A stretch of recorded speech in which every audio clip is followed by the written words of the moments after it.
আপনার of south Odisha and of north Andhra Pradesh coast, west central এবং north west বেতে সেই নিম্নচাপটা আমাদের যেরকম প্রেডিকশন ছিল যে ওয়েস্ট নর্থ ওয়েস্ট ওয়ার্ডস ডাইরেকশনে মুভ করেছিল, কিন্তু ওটা মুভ করার পরে না ওটা আপনার ইয়ে হয়ে গেছে, কি বলছি, যে it has become less mark না, আজকে আর ওটা নিম্নচাপ অবস্থাতে নেই।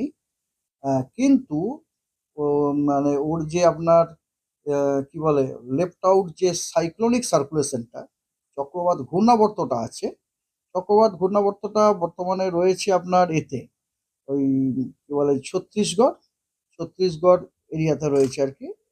হ্যাঁ, সাউথ ছত্তিশগড় এবং তার আশেপাশে এরিয়াতে আছে। আহ, এবং ওটি আপনার সমুদ্রপৃষ্ঠ থেকে 5.8 কিলোমিটার পর্যন্ত বিস্তৃত। এর থেকেও